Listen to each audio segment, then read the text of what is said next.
Assalamualaikum warahmatullahi wabarakatuh. Kembali lagi bersama saya di channel Hikayat Sejarah. Di video kali ini saya akan membahas tentang 4 guru spiritual Bung Karno yang jarang diketahui.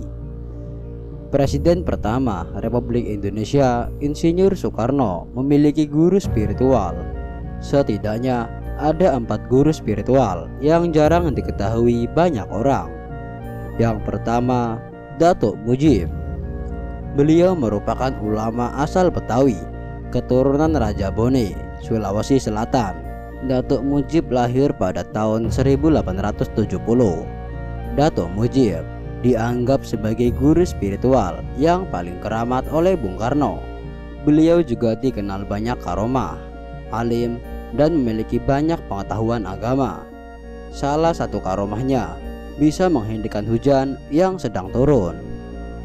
Selain itu, konon tongkat komando yang dipegang oleh Bung Karno merupakan pemberian dari Datuk Mujib.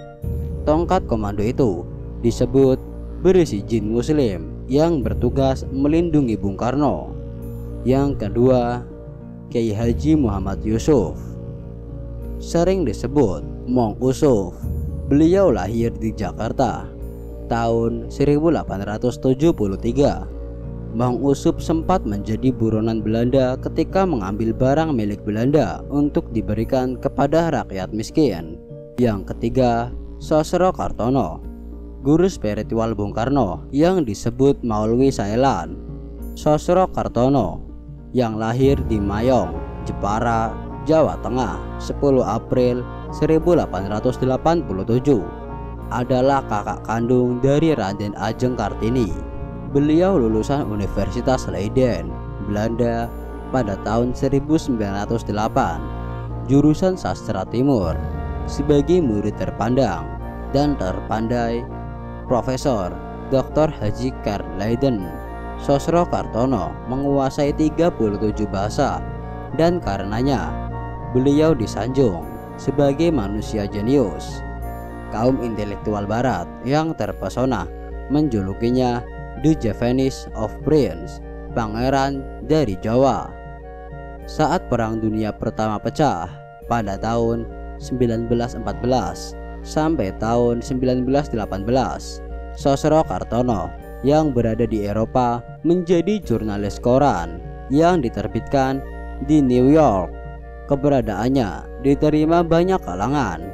Beliau juga pernah menjadi juru bahasa untuk sekutu pada tahun 1918 di Jenewa, dan kemudian pindah ke Prancis menjadi mahasiswa pendengar di Universitas Sorbonne, jurusan psikometri dan psikoteknik.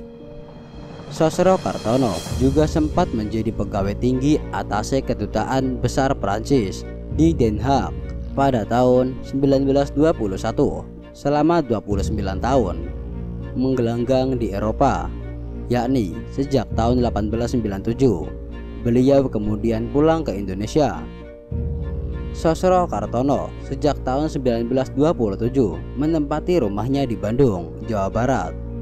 Beliau menjalani fase kehidupan sebagai pendidik bersama Ki Hajar Dewantoro dan kemudian lebih dikenal sebagai ahli kebatinan. Cinta Sosro Kartono kepada Nusantara, khususnya Pulau Jawa, begitu besar. Ajarannya terkenal dengan mengoptimalkan indera rasa, mengasah rasa jasmani maupun rohani. Pada tahun 1899, Sosro Kartono pernah berpidato dalam bahasa Belanda dalam sebuah acara kongres bahasa di Gent, Belgia. Saya akan mengatakan sebagai musuh kepada siapa saja yang akan merubah bangsa Jawa atau Indonesia menjadi orang Eropa. Selama matahari dan bintang masih bersinar, saya akan melawan mereka. Itulah kutipan isi pidato Sosro Kartono. Di tahun 40-an, beliau pernah meramalkan bahwa dengan dibukanya terusan Suez yang banyak memakan korban, Asia dan Afrika akan bersatu padu di Bandung, Jawa Barat. Yang keempat, Hos Cokro Aminoto. Hos Cokro Aminoto merupakan seorang pahlawan nasional yang dijuluki bapak bangsa sekaligus pemimpin Syarikat Islam atau SI. Beliau memimpin SI sejak tahun 1914 hingga akhir hayatnya. Syarikat Islam atau SI sempat menjadi salah satu organisasi besar dalam sejarah pergerakan nasional di bawah kendali Hos Cokro Aminoto. Hos Cokro Aminoto juga merupakan guru. Dalam kiprahnya sebagai guru, beliau mampu menghasilkan murid yang menjadi tokoh-tokoh berpengaruh bagi bangsa yang tinggal di rumahnya, seperti Soekarno, Presiden pertama Republik Indonesia, Samuel Musso, hingga Marijan Kartosuwirjo. Maka tidaklah berlebihan jika Hos Cokro Aminoto mendapat gelar bapaknya bapak bangsa.